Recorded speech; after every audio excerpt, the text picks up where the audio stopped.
हडपसर परिसरात प्रसिद्ध बांधकाम कंपनी शापूरजी पालोनजी ग्रुपच्या गृहनिर्माण प्रकल्पाविरोधात घर खरेदीदारांचा संताप उफाळून आला आहे। 2018 मध्ये फ्लॅट बुक केलेल्या अनेक नागरिकांना आज 2026 पर्यंतही घराचा ताबा मिळालेला नाही। रेरा नियमानुसार 2021 पर्यंत ताबा देणे बंधनकारक असताना प्रकल्प अजूनही अपूर्ण आहे। खरेदीदारांचा आरोप आहे की सुरुवातीला वेळेत घर देण्याची आश्वासने देण्यात आली, मात्र प्रत्यक्षात बांधकामाचा वेग अत्यंत मंद राहिला।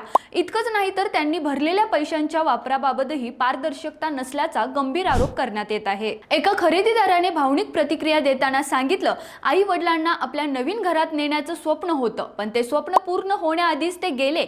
आजही आम्ही भाड्याच्या घरात राहतोय आणि बँकेचे हप्ते भरतोय। या प्रकरणामुळे केवळ आर्थिकच नव्हे तर मानसिक त्रासही सहन करावा लागत असल्याचं खरेदीदार सांगत आहेत।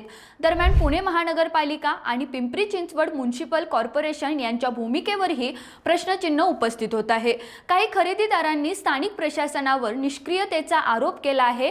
रिअल इस्टेट कायद्यानुसार प्रकल्प वेळेत पूर्ण करणं बंधनकारक असताना अशा घटना वाढत असल्याने ग्राहकांचा विश्वास डळमळीत होत आहे। आता जर लवकरात लवकर ताबा मिळाला नाही तर आंदोलनाचा इशारा खरेदीदारांनी दिला आहे। रोकठोक महाराष्ट्राला सबस्क्राईब करा आणि बेल आयकॉनवर क्लिक करायला विसरू नका।